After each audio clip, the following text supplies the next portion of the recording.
decisions, great mound visits, great job not letting the best player beat you. This one crushed, out to right field. And it's going to be out of here.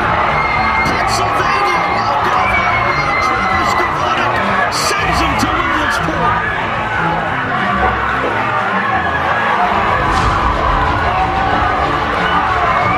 With the 37th pick of the 2023 MLB Draft, the Detroit Tigers select Kevin McGonigal, a shortstop from Monsignor Bonner High School, Drexel Hill, Pennsylvania. 2 balls, 2 strikes to Bryce Harper. Suarez delivers. Swing and a drive. Left field. It's deep. It's going. Yes! And it is gone! Yes! It is bedlam at the bank as Bryce Harper has put the Phillies on top. Are you kidding me? Oh! His 10th career home run in the postseason. And he may never hit a bigger one. What is up, everyone, and welcome to another episode of Delco Baseball Now. We're here in the beautiful LENZ Studios here in Berwyn, Pennsylvania. We got our guys, Wray and Mike Palumbo, alongside Ben Thorpe and myself, Brendan Ricciardi. Gentlemen, Mike, this is your second time on the program, so welcome back. Matt, your debut. How you guys doing? Long-time listener, though. Good, man. How are you guys doing? Very good, thank you.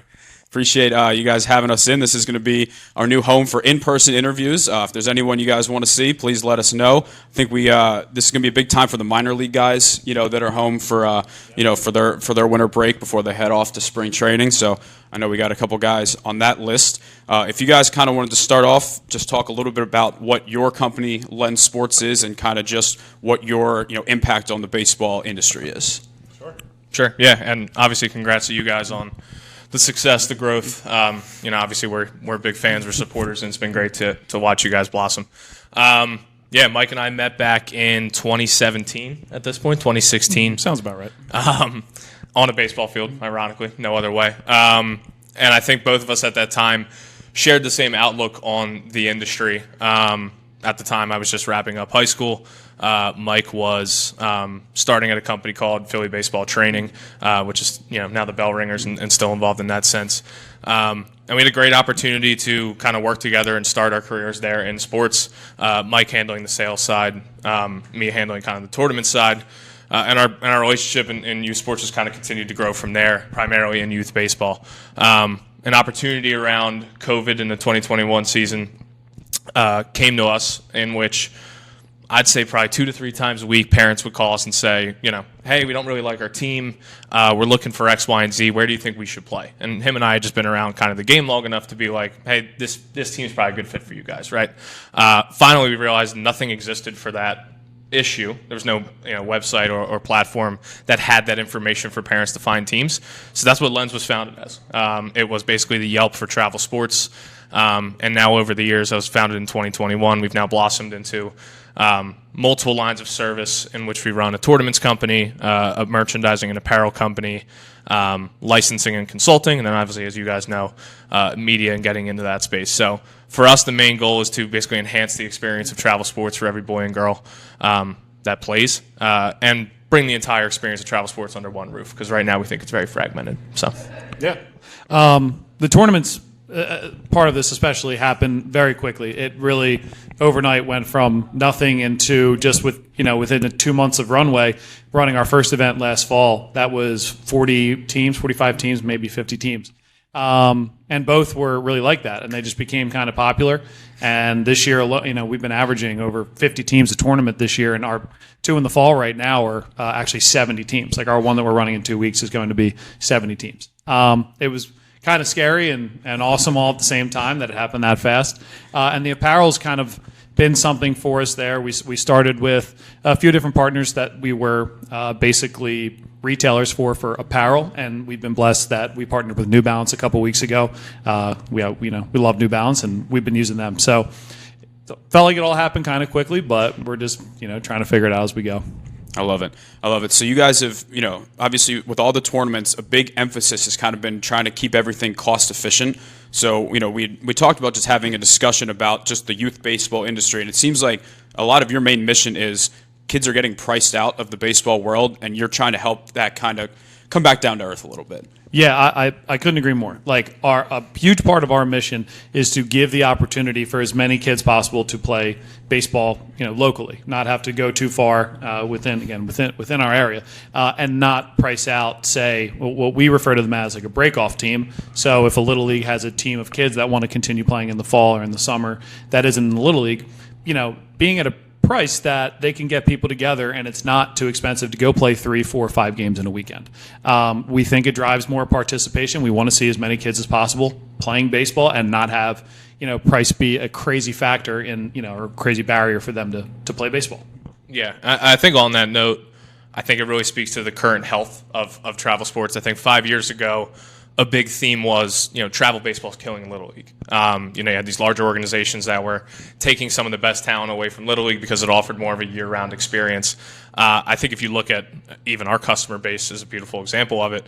Little League's made this like resurgence in the best way, and I think it really is because of that break-off mentality of, hey, we can offer the same experience getting the best players together and keep these kids together, but we can do it at a cost-effective way.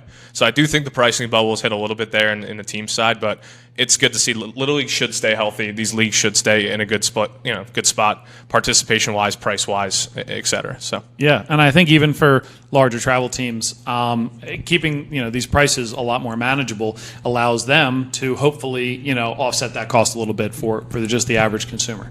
So we do think that it works kind of both ways. Yeah, and Ben, we can talk about this. The Little League, I feel like when that media team made the Williamsport run, I feel like that kind of like propelled people around here like just back in on Little League and like the Cal Ripken and everything. Like, yeah, people absolutely. went nuts that summer. It's such a rare event. Yeah. The last time was what, the 50s, 60s? I think a Delco team made it. Yeah, and so to have that and have that moment, it gets a lot of eyes on Little League, and you kind of remember what it can be, which I'm sure we all remember. It's like a fantastic thing to go out and play with, the kids you grew up with, instead of having to shell out thousands and thousands of money, thousands and thousands of dollars to go around wherever with like some kind of travel. Yeah, they can complement each other. 100%. I think also what makes a lot of what you guys cover on the high school side so great is those kind of storylines, those rivalries that have existed for years. The backstories of, hey, Devon Prep's shortstop played with, Penn Charter's shortstop growing up, and like there's that underlying storyline.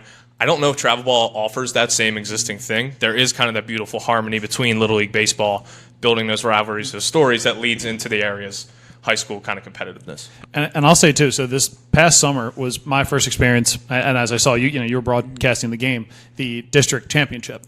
I hadn't had any reason to be around Little League since I had played, but we were volunteering to help with the fields at Nell, get them ready for the championship game or both parts of the championship game. 3 hour and 30-minute rain delay. These guys had like 20 people on the field working on it. It was unbelievable. It was incredible. It was in Citizens Bank Park. At least it was awesome. It was, and the whole night they're telling us like this game's getting played. I'm like, are you sure? And they're like, no, we don't have a choice. We were not sure. Couple noise ordinances came in from the neighbors, but it is what it is. Okay, it's worth it. Well, it definitely helped the broadcast views that some people were like, we're not going to a 9:45 first pitch for this game, so we'll tune it on YouTube. And so, again, being around it, and I was saying to a lot of the people at Nell, like, I haven't really seen this. And then, there's 100 people there, 200 people there. There were, at least 500 plus people there. I'm sure that you guys saw too, watching a champion. And the environment was incredible. Again, and like for the kids, it's just an amazing thing that they feel like they're big leaguers. Again, a big part of our mission is it's how the apparel ties to the tournaments for us. We want, look good, feel good, play good type of thing. And the tournaments gives the, teams the platform to bring those uniforms to life. And that's a big part, I think, of what we try to do. So you guys offer, obviously team apparel like, hoodies, sweatshirts, but you guys do uniforms now too, right? Is that somewhat new, or did I just see that on the site? Yeah, so through New Balance as well, obviously in that partnership, they're able to do custom uniforms, which is great. But we've also kind of opened up into, some of our connections and resources to offer our own kind of uniform line, which is great. It's been fascinating learning about this space. There's so many different layers to it and options in terms of materials, cuts, designs. But I think it's what makes it really fun. Every day, every client, every kind of design isn't the same, and what people like varies amongst everyone. So it's been really fun. But uniforms have been definitely a big emphasis for us over the last couple months. What's the most common design you guys have been seeing? Because I know, like, growing up, we saw a lot of, like, the digi-camo and all that stuff would, like, go crazy. These were big when we were growing up, too. Yeah. The old school guys. Yeah. People love the pinstripes now. I think because of the custom sublimation, it's a little bit more available to people. Powder blues. Yeah, powder blues. Big time. Yeah. I'm biased towards the powder Yeah. blues, obviously, but like, I think both of those, like I said, the pinstripes, just getting the pans and the top combination together, adding in other things at this point. Like we have organizations calling us about custom cleats, custom turfs. So I think like the gear side has really stepped up in youth baseball from what we're seeing. So obviously, you guys kind of mentioned when you started this, it wasn't, you've gotten into different spaces that you might not have predicted. What do you think are some areas that LENZ could kind of grow into, or do you feel pretty sturdy about what you have currently? Yeah, I think the thing we always discuss is kind of vertical or horizontal growth.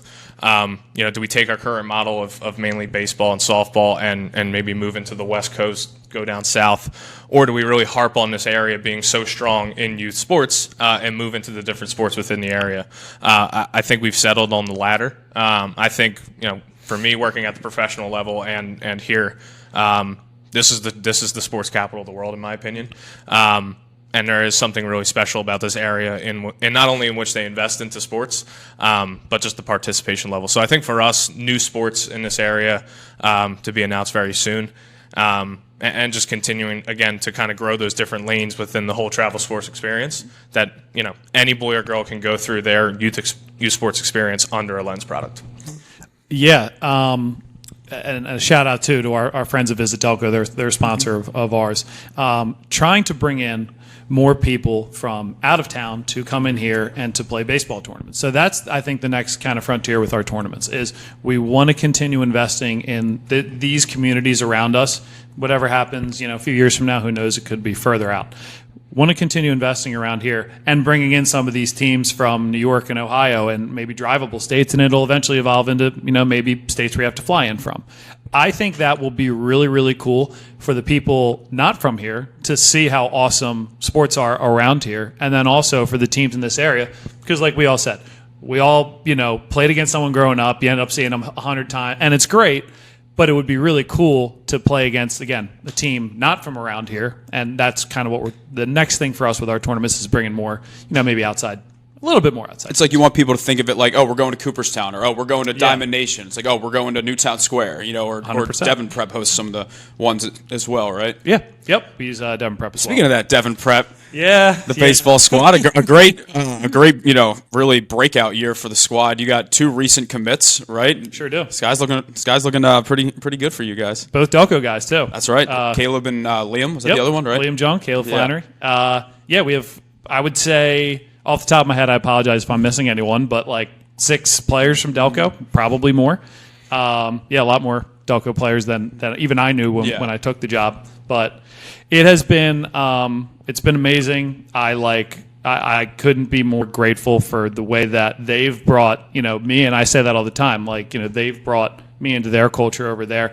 I'm learning a lot from them. The team is remarkable. I mean, we're returning 8 of 9 players, and I'm impressed by their ability, the kids' ability. They were sophomores. We had a freshman playing last year. Their ability to handle kind of playing against some stiffer competition.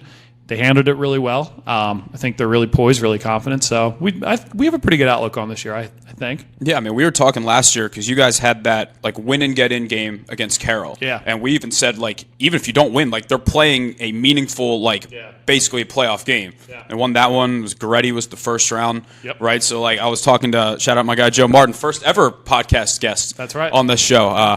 And We've gone a long way. Yeah. I'm kidding, Joe. Love you.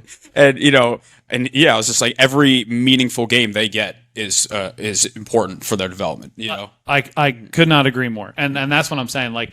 There was one side of me that was I wonder if they realize that these games are big, and then the other side is they do, and then it just doesn't faze them at all.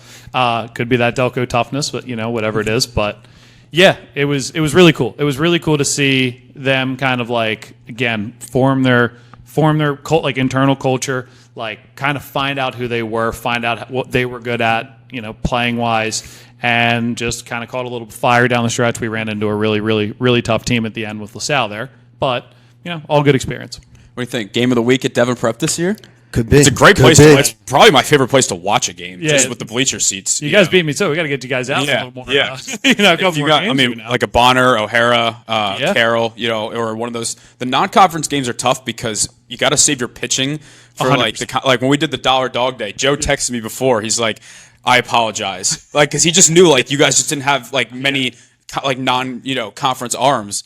And I'm like, hey man, we just wanted to sell some hot dogs. Yeah, right. That's what it's all about here. The schedule flips for us because last year we played just of the teams in we played at Bonner, we played at O'Hara. Obviously, we played Carroll at our field. So it flips now. So Bonner will come to us, O'Hara will come to us, which we're very grateful for because those are tough places, very tough places to play at. So a couple good candidates there, perhaps. We'll see. It's gonna be it's a really interesting league. Coming from the Interac, you play everyone twice in the season. You really know the coaches well. You know the players well, especially I've been through the Carpenter Cup with those guys too, and everyone's amazing. You know everyone pretty well, and everyone knows you. So it's a whole different set of challenges. This is you play everyone once, and there's 13 teams. So it's really hard. That's a whole different set of challenges with only one day off in between games. So it's an entirely different set of challenges. Figuring out when to use your pitchers. Again, not knowing the teams that well. You play a team, they've had a guy stash you never heard of. He comes out, and ends up being a really good pitcher. So it's a challenging league for sure. It's nice to have conference playoffs, isn't it? It sure is. We have talked so many episodes, Interact, Central League, whatever, about conference playoffs, but we're going to keep whining until I think the Central League one has a little steam from. You think so? Yeah, I think their biggest problem is they want to make sure that people have pitching before the district playoffs start.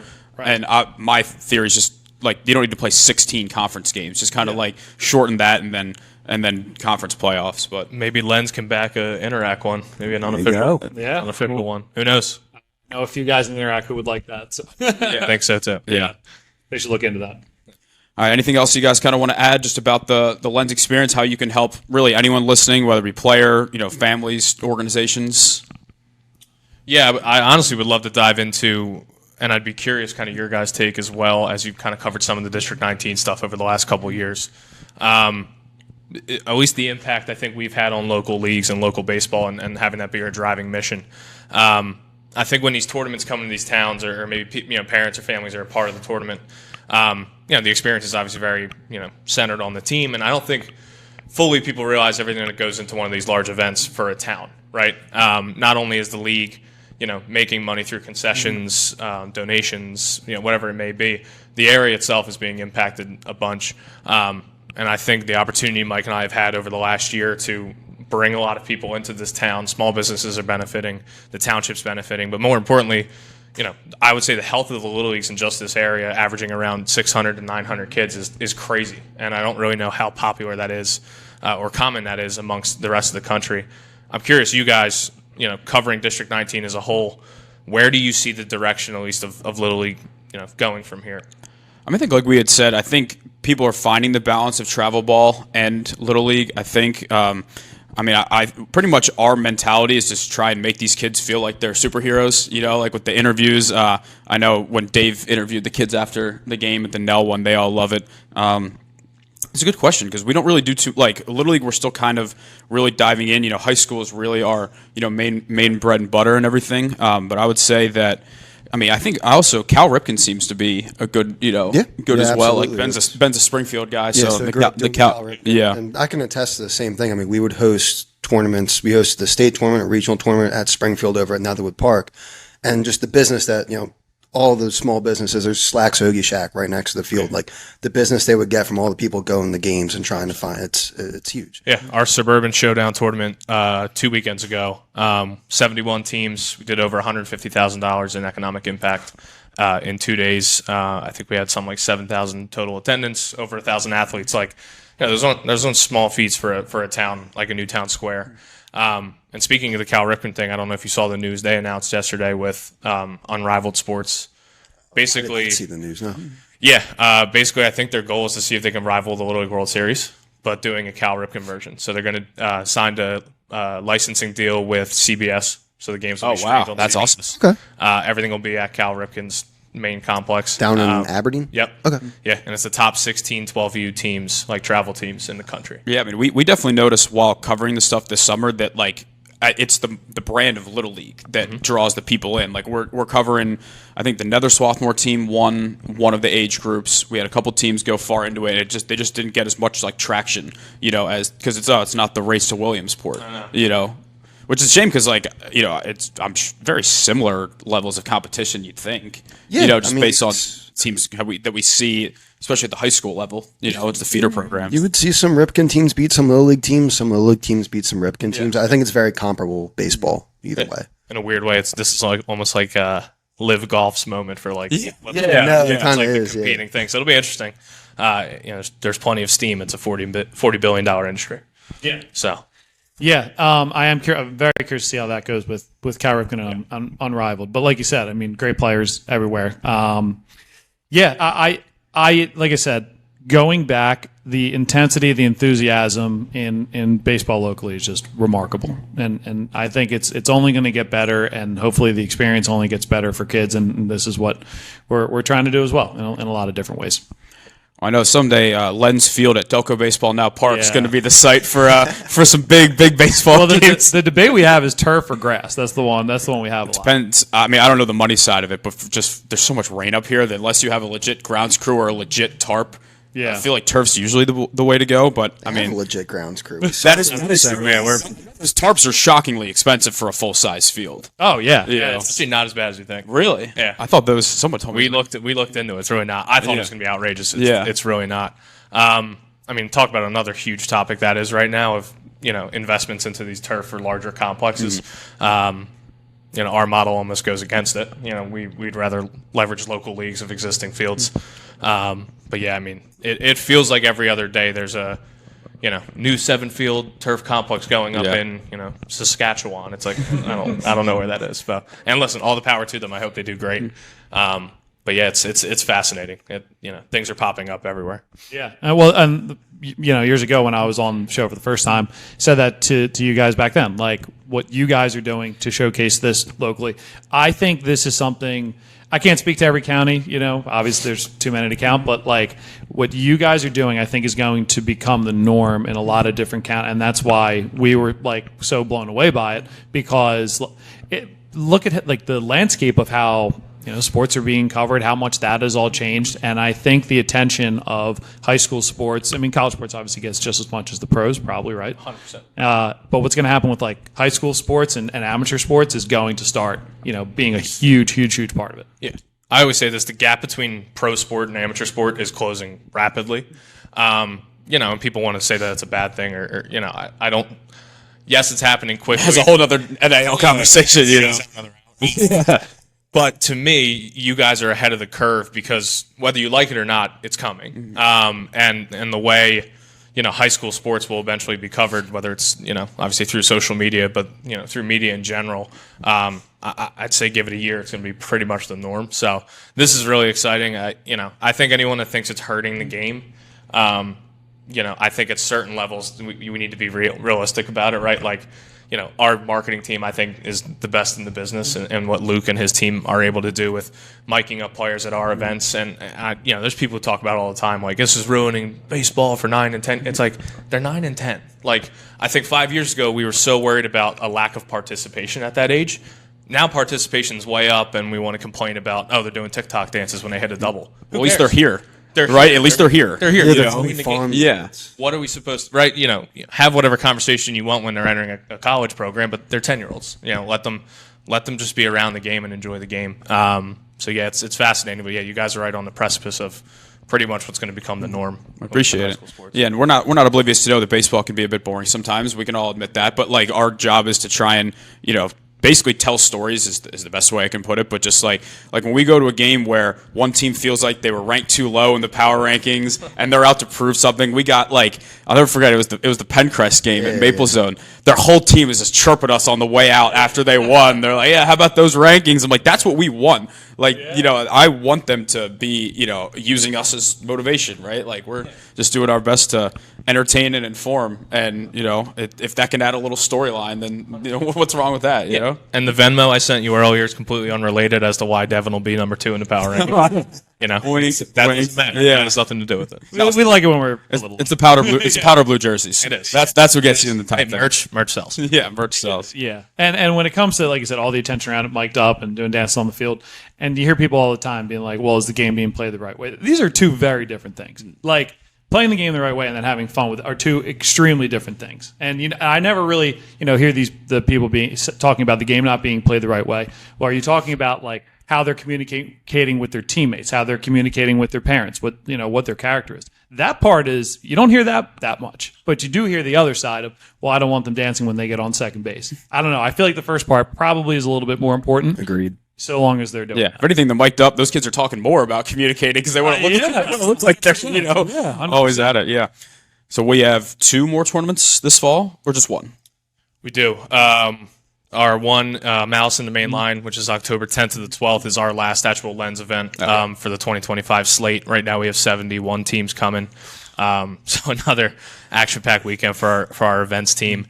And then our last licensing deal, which is the Tri-County Premier League, we were able to acquire the rights to that league. There's 112 teams, I think, which is a record for them this year. Yeah, and then, like, to me, that's a really cool model that we kind of fell in love with is, you have a lot of these teams playing 9, 10, 11 tournaments in a year and burning some of these kids out. The league model, it's a lot more team driven. It's up to them when they want to play these things. Just get consistent quality baseball is kind of their mission. And we love that. So glad we were able to get involved with those guys, but they have their end of the year tournament to like cap off their league. And we're expecting around 100 teams. So Where's that going to be played at? Same thing. Yeah, in the area. Newtown, Edgemont, or also the other leagues in the area. So Awesome. Excited. All right. Last thing I kind of wanted to touch upon. You guys had added the Chester County Football Insiders show, right? To kind of this like Chester County Gridiron Insiders. That's what I knew was Gridiron something. Yeah. I don't want to butcher it. Sorry, guys. What do you kind of see as like the future of like adding different shows? You see more like local, like a Chester County baseball show. I know there's a Delco football podcast as well. So like, do you kind of see that becoming more popular around here? Maybe basketball, like other sports popping up. I sure hope so. This is what we talk, with what you guys are doing. I sure hope so. I hope there's more of it. For us, again, it's a two-way street. Like our investment into something like that, which gives exposure to players and programs in Chester County. A lot of good football out there, from what I hear. I mean, I'm not totally sure, but that's what I hear. And the exposure to what we do as well, providing uniforms, providing gear, and we've started working with a few of those teams out there doing fan wear. And we probably have a T-shirt over here somewhere for one of the teams. Delco League Champs T-shirt. We do have for us over there. We definitely Three-time champ now after this year. know that. Congrats. But so it's again, it kind of works both ways. Like we want. What do we got here? Yeah. Avon Grove football. Ooh, okay. Yeah. That's Chester County, right? Sure is. I don't know exactly where it is, but Yeah. sharp. Yeah. That's sharp. That's nice material. Is that New Balance or? This is not. So this is Augusta Sportswear, and again, it's kind of the for us having multiple options of I like that's like Arizona State. Yeah. Vibes there. 100%. Yeah. It's funny. You asked the question earlier, which designs are people's favorites? Sometimes I think the favorite part of our job is taking either universities or pro teams designs and stuff and kind of playing with them, trying to replicate it a little bit, make it a little different, enhance it. So yeah, sorry, I cut you off there. No, just saying the investment works both ways. I mean, we want to see them continue to grow, give more exposure to the sport, give more exposure to the programs, and on the flip side, these people, finding out who we are, what we're doing, what we're in it for, trying to do it the right way, trying the best we can to do it the right way. And making sure they know we're in it for them. So we would like to see it continue to grow. Yeah, I definitely think the goal is either 1 or 2 more podcast investments within the 2025 year. So we'll see which sport we land on. Yeah, Absolutely. could parlay into the next sport. That's our tournament. I don't want to tease too much right now, but I know. Yeah, Can't give away all your secrets. no, not quite yet. We're there. We're just about there. Yeah. But it'll be On the 1 yard line, got to get the tush push formation. Yeah. Figure out the details. All right, last question. Phillies playoff prediction. What are we feeling? We want all the way through. As far as you think they're going to go. Phillies in 5 against Dodgers. I think the Padres beat the Cubs today. And then the Padres upset the Brewers.